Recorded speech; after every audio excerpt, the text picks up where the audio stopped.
Steve and Angela Carlson are members of the Family League from Minnesota. They will share their beautiful story of their search for the truth and their transformation through striving for the Nazareth family ideal once the Blessed Mother led them to Schoenstatt. They will share their unique life in the home shrine through words, pictures, and music, and the rich blessings that have come forth about over the years. Carlson.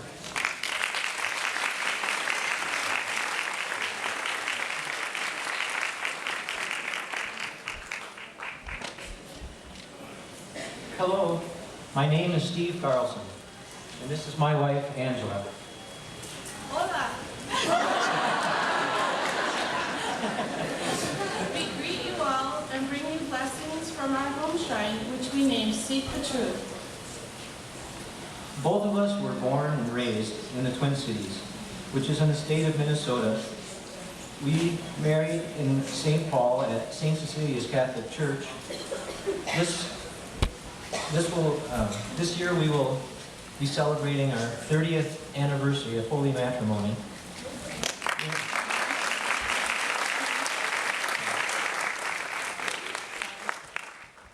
We are now living in a small town of Plainview, which is near Rochester, Minnesota. I am an engineering technician and design computerized drawings for fire suppression systems. I am a registered nurse and returning to work this summer after 18 years of being a stay-at-home mom. We have 8 children, 3 still at home, and 5 who have already left. Our oldest 3 daughters are now Schoenstatt Sisters of Mary.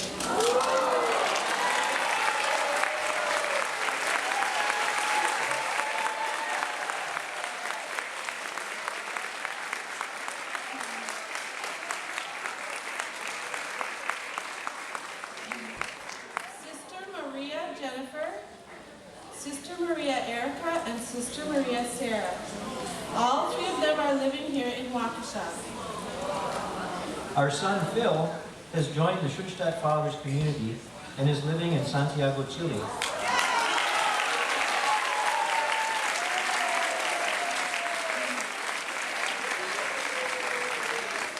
Our daughter Elizabeth is currently attending the University of St. Thomas and resides in St. Paul, Minnesota. And our youngest 3 children are still at home, Rachel, Mary, and Joseph.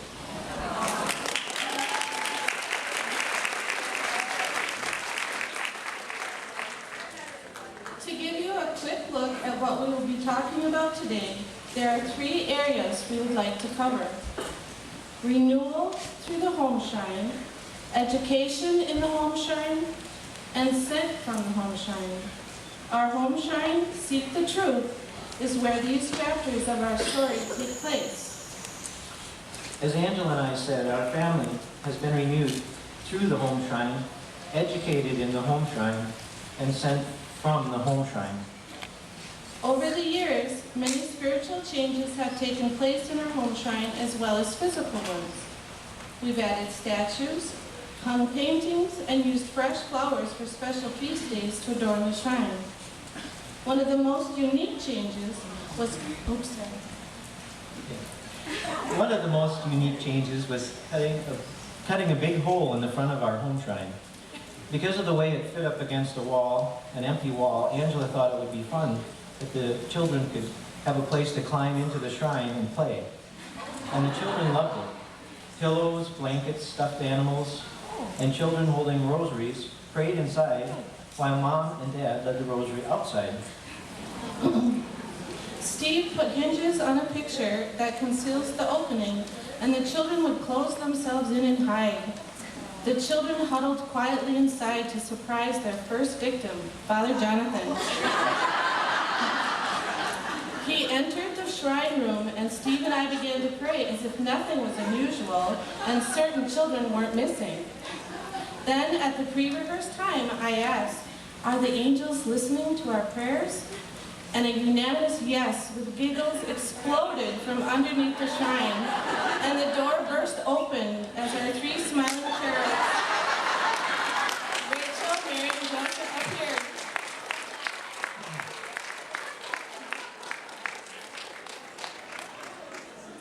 For 18 years, we have had these wonderful home shrine experiences. Our home shrine would become the uniting force that would draw us all together. This unity was not only with our own family, but with the whole Schoenstatt family, and with Father Kintenig as our spiritual father and teacher. As we have learned about Father Kintenig's teaching during his years in Milwaukee, he proclaimed that couples should strive to become an image of the Holy Family. Not just a heavenly idea, but a very real, down-to-earth ideal lived in everyday life in the midst of our world today. He gave them 3 principles. Firstly, the Nazareth family, the father and the mother, occupy the position foreseen for them by God from all eternity. Secondly, in the Nazareth family, the child is the focal point. Thirdly, in the Nazareth family, father, mother, and children are united by the bond of deep, warm love. As the couples worked closely with Father, divine providence led them to give birth to the home shrine as a way to live out this Nazareth ideal. This gift of the home shrine was not only meant for Milwaukee couples, but for us as a family and for every family as well. To arrive at an understanding of this ideal, God needed to use Mary in our home shrine to renew our family. Mary renews our family through the home shrine. To our great sorrow, the first 10 years of our married life were lived far away from this Nazareth ideal. Our desire for family unity was present, but dormant deep within our hearts. We both worked full-time to meet the many expenses of our growing family. We were convinced that our children were most important, so we decided to arrange our work schedules to always have one of us home with them. This meant we were rarely together as a family, and eventually we even quit attending Sunday Mass. A few times we were together, I was often angry with Angela. It was not a just anger, it was a selfish anger, usually having to do with our daily routine. The angrier I was, the more distant she became. While she was at work, I focused on the children. When she was home, I would get away from my responsibilities by hanging out with a friend. I enjoyed my job as a nurse, which gave me breaks from Steve and the fights we frequently had. But that was really hard for me because I had to leave the children. Working out of the home and running to different activities kept me really distracted. I was often unable to give my full attention even to the children. So I became bitter towards Steve and ignored him the rare times we were together. Because of the pressures of life and of the world, we grew farther and farther away from the truths of the church, even to a point where we both completely closed ourselves off to the gift of new life. Deep down, we knew we loved each other and would do anything for our children. But because of heated arguments and financial struggles and stress of raising a large family, and the lack of family spiritual life, our marriage finally hit a wall. One day, Angela left with our 5 children while I was at work. When I came home, I realized that all that I had was gone. I called her morning, noon, and night, and I told her I would do anything if she would just come back home.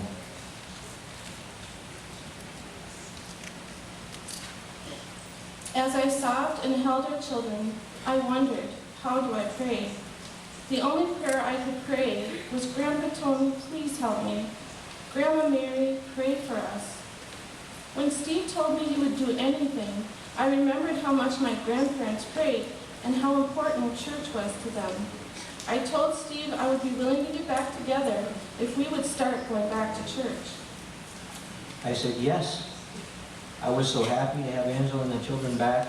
Even if it meant going to church, I was going to do everything I could to make it work. A time of grace and renewal began. It began to embrace us both.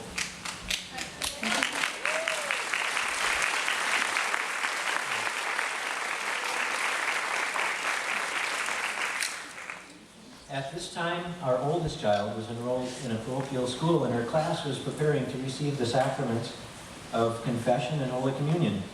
We arranged Angela's work schedule so that we could attend Mass together again. on Sundays, and by helping our daughter prepare for confession, we prepared to make our own homecoming to the church. It had been over 10 years since we had gone to confession. Another part of our daughter's preparation was learning to pray the whole rosary. She came home very sad one day and said, "Mama, everyone knows how to pray the rosary except me." I remembered my grandparents again. I took up the materials she brought home and we began to pray the rosary every day.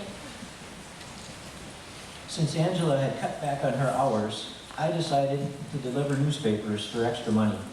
There happened to be a Catholic church on my paper route. I would see a light on in the chapel and wonder why people would be coming and going at 5 a.m. I learned it was for adoration of the Blessed Sacrament, and we began to attend. Soon we were invited to a Schoenstatt couples group. With our tarnished beginnings, we didn't really feel like our family could ever belong to Schoenstatt. Now we have come to realize that the misery we experienced in not living the unity of a Nazareth family, this was exactly the key God would use to open the door to our hearts for our renewal and education in the school of Father Kintinek. A year and a half after returning to church, we headed down to Sleepy Eye, the Schoenstatt Shrine in Minnesota, for our covenant of love. Some people asked why we ever entered Schoenstatt. All we could say is that we were desperate. All we knew is the covenant of love was calling on Mary. Finally, here was something we agreed upon. Well, sort of. If I were to ask Steve, I'm sure he would say that he took me to the shrine to straighten me out. I would say going to the shrine was to straighten him out. And we were both right. We both sincerely loved our children and just weren't sure what to do next. They were getting older now and sensed our lack of discipline. It was only a matter of time before they would sense our insecurities and rebel. We intuitively saw that we, in our little Nazareth family, were not living as true father and mother as Father Kintinek had shown in the ideal. It was through the grace of education of the Blessed Mother that our eyes began to open. In our covenant prayers, the thing that struck me the most was how Mother Teresa wanted to take our children. We placed them in her hands with such confidence that we almost felt childless. We knew we needed to do our part, but it seems so much lighter now. The covenant of love for us is very united in the home shrine because we dedicated it just 4 days later. So on the Feast of the Immaculate Conception, December 8th, 1994, our parish priest blessed our home shrine. We chose the title, Seek the Truth, as its name. We felt we had been lost in the darkness and didn't always know where to find the light. We wanted to be educated in the truth, especially for our children's sake. Deep in our hearts, our children were at the center. To have Mother Mary move in with us was such an intimate moment. It gives us great pleasure to think of all the times she has watched the children play, laugh, sing, and even cry. She renewed our family unity as we all took her into our home and made her our mother. We now felt that in our little Nazareth family, we, as father, mother, and children, were more united by the bond of deep, warm love. Mary educates our family in the home shrine. We have covered the first period of grace, the renewal of our family through the home shrine. Now we will share how Mary educated our family in the home shrine. As each one experienced the healing renewal, the Blessed Mother began to educate us in our Seek the Truth home shrine. This is when we decided to educate our children at home. There was so much ground to cover and so little time before each child would move away. Every subject was taught through the eyes of faith. Material that was given to the children in Schoenstatt groups was literally taken and incorporated into family life and daily religion classes. It wasn't just knowledge of God, however, that Mother Mary taught us. It was the knowledge of who we were as a family and how we could, in our own way, embody the Nazareth ideal as Father Kintinek had proclaimed it. Through her loving education, we were able to know the deep joy of coming back to the fullness of the truth of the Church's teachings especially in saying our yes once again to the openness for life. After the devastation of our falling away, this return home was overpowering.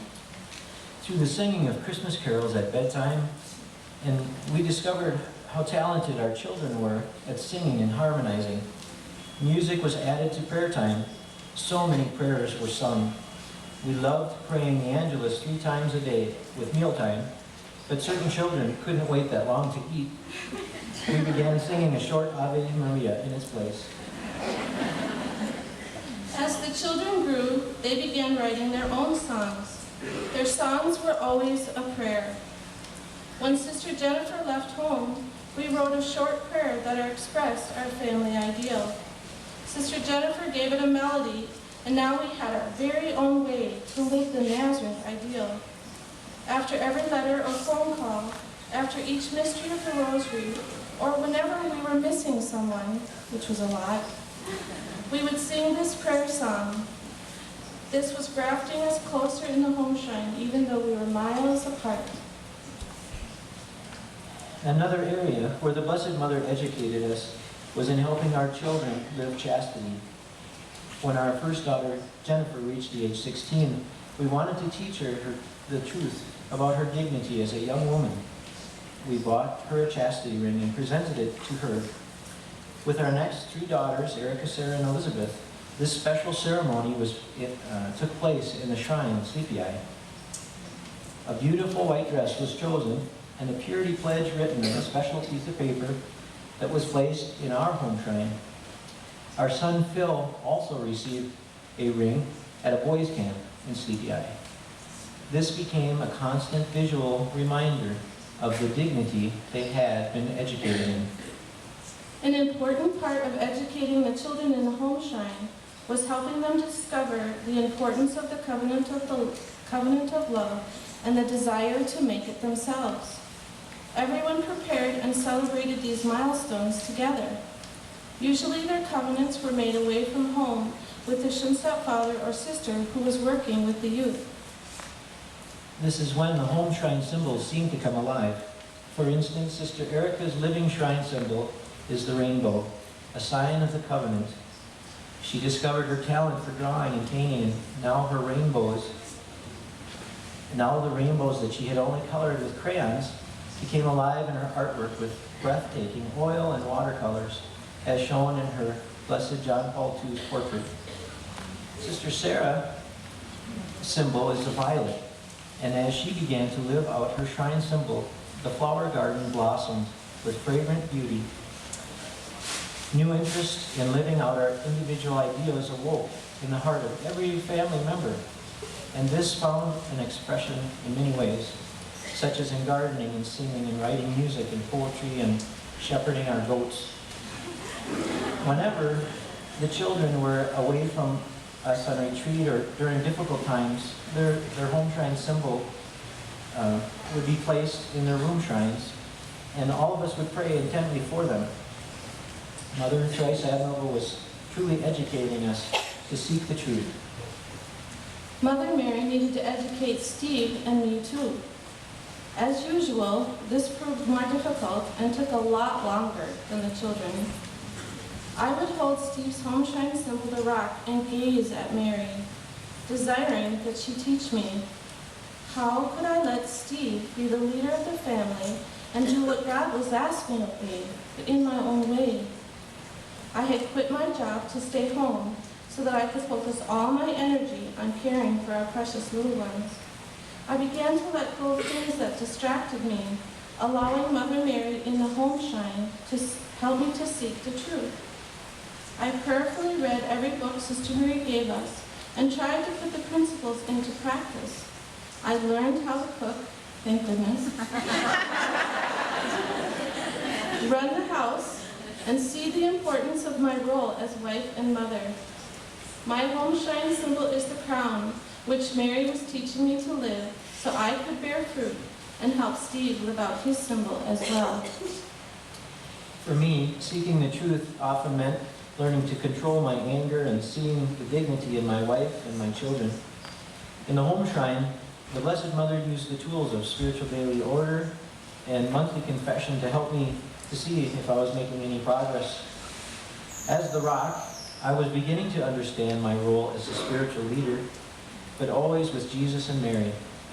From our home shrine, Mary was educating us to be a reflection of the Holy Family almost without us knowing it. We were truly falling in love again as a couple, all the while the Blessed Mother united us in our Seek the Truth home shrine. Mary sends us from the home shrine. She had renewed us in the home shrine, educated us in the home shrine, and now she was sending us forth from the home shrine. This sending us from the home shrine was necessary because the bonds of love were so strong. They needed to be shared. But it was so hard to leave our oasis, and somehow she knew we just weren't quite ready. Our patient and tender mother responded by saying, "That's okay, I'll just send other people to you." For example, a religious sister from our parish approached us and asked us if we would consider providing housing for unwed mothers. These women usually only stayed about 3 months, but we grew very close to each one. One expectant mother came to stay with her 3 children. This was especially fun for our children as they tunneled through snow forts and made with their new best friends. We were truly able to show our children the uniqueness of being a child of God no matter what your heritage. The women who attended Angela Schoenstatt Mothers Group helped give one of the expectant mothers a baby shower that took place in our home shrine. Mother Mary was truly showering us and them with gifts and graces. One of the first families that encountered Schoenstatt in our home shrine was the Bauer family of St. Paul, Minnesota. As they learned of our MTA, we embraced their devotion to the Sacred Heart. We enthroned our homes to the Sacred Heart of Jesus on the same night as our parish priest went from one home to the next. From then on, we have included the renewal of this consecration every day at our supper meal. Mealtime became a special way to bring others to share in the graces of our home shrine. As our family grew and the number of home shrine visitors multiplied, it was obvious we needed a bigger table. I decided to make one myself, even if my tools were primitive. It is a work in progress. I made it out of oak pallets given to me by a friend who regularly attended boys' groups at our home with his 4 sons. I built the table over about a 6-month period with the words Queen of the Feast carved in the middle of the top. It's hard to count how many families shared a meal with us at our table, but I'm sure the graces are multiplying each time they do. Did you notice the blue cabinets? There are some people here who helped us paint those. The Schoenstatt youth groups at our house weren't always very productive, but everyone seemed to have a great time. We tried to incorporate fun things at each event. There were nativity plays in the goat pen, numerous obstacle courses, singing under the stars around the campfire, and saint scavenger adventures and racing in the woods. In the pole barn, there were numerous choices for wood crafts, violent tennis ball wars, and awesome square dances. In the large field, there was ultimate frisbee, capture the flag, and intense volleyball games. When youth groups would come from Wisconsin, the games became supercharged, and you couldn't help but be drawn into the fun. On May 13th, 2006, we had a rosary procession and a crowning in our home shrine. Our daughter Elizabeth had carved a beautiful crown, and we crowned the Blessed Mother, Queen of Vocations, for the new holy springtime. For this event, the local parish priest, Father Kazel, who had visited our boys' groups, agreed to preside. The Blessed Mother used this event to draw Father Kazel to herself, and he soon made the covenant of love with her. Now we were ready. It was time to be sent out from our home shrine. Over the next few years, Schoenstatt Covenant celebrations and Schoenstatt Family Sundays in St. Paul, Minnesota kept us really busy. It was hard for families to travel all the way to Sleepy Eye, a 2.5-hour drive to experience the shrine, so we tried to bring the shrine to them. At our parish church, Father Kazel would give a talk while we would lead the boys and girls groups. Then everyone joined together in the parish chapel before Jesus in the Blessed Sacrament, praying litanies and closing with benediction and renewing our Schoenstatt consecration prayer. This was followed by a huge potluck shared with families, visiting and just plain being together. It was a way that our home shrine mother sent us out to share what she had given us. On our 25th wedding anniversary, we visited Schoenstatt on the lake, the shrine in Sleepy Eye. We renewed our inscriptio. Our being sent forth then took an unexpected turn. The day after returning home from a weekend, we learned that I was being laid off after 17 years at the same job. This started a time of uncertainty for our family. Numerous hours were spent in our home shrine as we sought the truth. She guided us a little at a time, but only enough to take little steps. We prayed the Divine Providence prayer daily, asking God to tell us what to do. The decision was eventually made to leave our beautiful home and move our family to Rochester, where more steady work was. During this difficult time, our couples group listened, offered support, and helped us grow stronger, always connected to our Seek the Truth home shrine. They provided the prayers that finally helped us find a home. While trying to sell our house, we commuted 2 hours back and forth from Rochester to home every week. A soon-to-be special friend opened up her apartment to us, guided by the MTA in her home shrine, which is named Come to Me. As we searched for homes online, the first thing we looked for was the location of the home shrine, where we would put it in our new home. Secondly, was the dining room or the kitchen big enough for our rather large table? Even our realtor began looking specifically for homes that fit our table. God finally showed us our house. And when it came time to move, we prayed that our children would not suffer or miss their home too much. Our capital of grace had been filled to the brim for them. In order to remind us that she was with us, she sent a Schoenstatt father to bless and spend the night in our new home on our very first night. A few days later came the words from Rachel I will never forget. Mama, how come it seems like we've always lived here? Thank you, Mama Mary. It has been 2 years now since we've moved to our new home, and we see God's providence unfolding daily. Our church, St. Joachim, is only 2 blocks from our home. We have Eucharistic adoration from Tuesday to Friday. We serve as family sacristans every Sunday morning, and together bring Holy Communion to the elderly and homebound. Most of them live in a nursing home that's directly behind us. We are on the route for Schoenstatt family members going from the shrine in Waukesha to the shrine in Sleepy Eye, so they can stop and visit our home shrine. Any of you too. It seems the Blessed Mother still wants to send us out, just now in different ways. With our renewal and education in hand, our family has been sent out from our home shrine to seek the truth in the covenant of love. We are so grateful that Divine Providence has chose to bring Father Kentinick here to unfold for us the ideal of the Nazareth family, an ideal that has been lived in everyday practical family life. Through this time of education and guidance of our families here, the world was blessed with the gift of the home shrine. As you can see, the Blessed Mother has renewed us as a couple and a family through our home shrine, educated us in our home shrine, and sent us forth from our home shrine to seek the truth. We're going to do a song in just a minute, but I wanted to explain. Father Mark said Mass in our Seek the Truth home shrine a week ago, and we prayed for all of you. And this is our 18th anniversary of our home shrine, so it's kind of a special year, so I'm sure you're going to get lots of graces when we give you this. So after the song, we'll pass those out.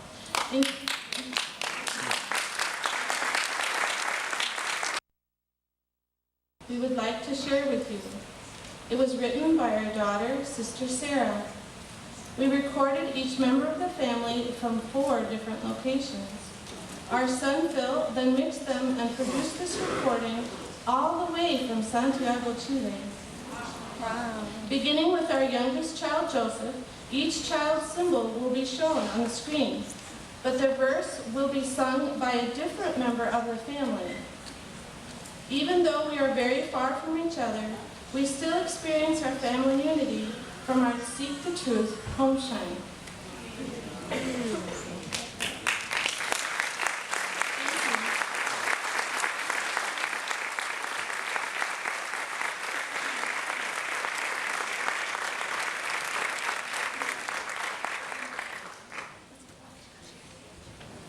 We want to watch this part.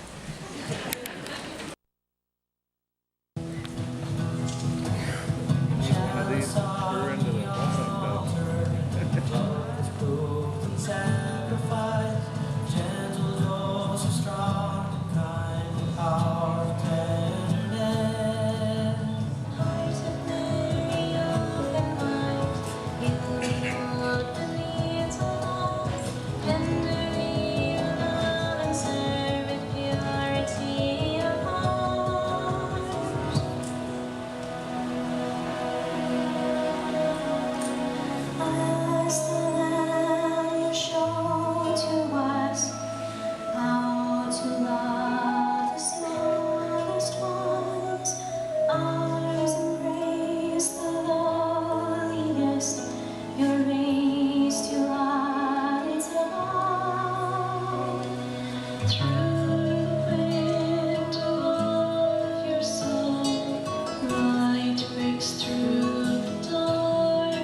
Listen to the voice of God. You proclaim in all you do. God's mercy never ends.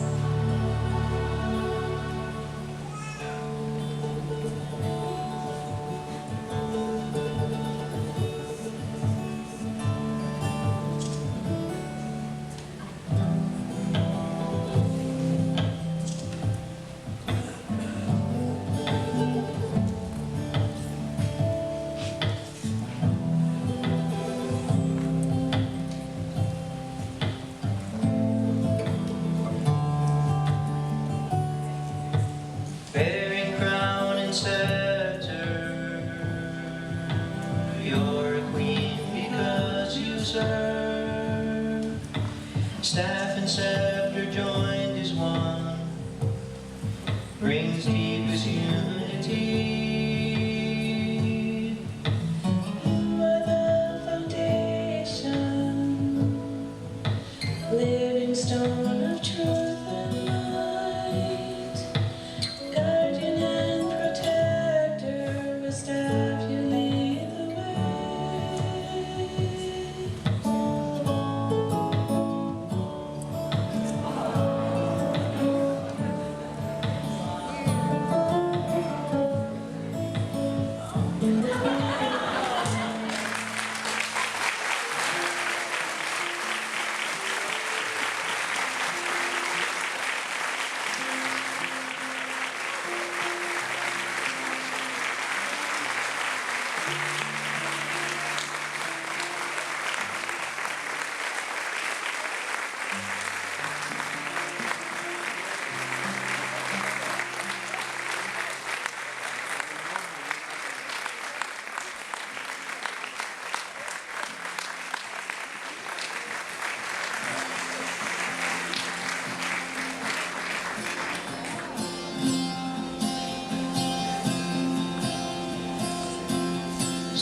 chosen by the Father God to seek the truth from all shine.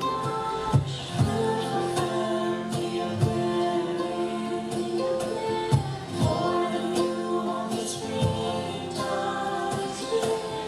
One family unity to seek the truth of eternity. You are our mother, and we are your own. Set apart, called to be a family for all times. Under these transform our hearts to be your living shrine.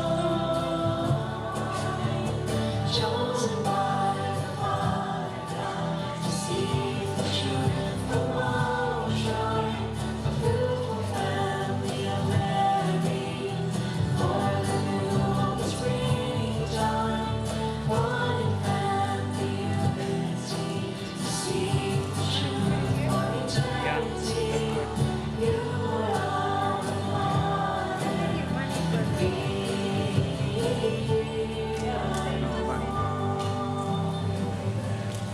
No, anybody go to the Father.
The most enlightening and heartwarming and tremendous. It's just absolutely wonderful. We understand, I think, much better the grace of transformation and definitely the fruitfulness from the home shrine. Beautiful, beautiful.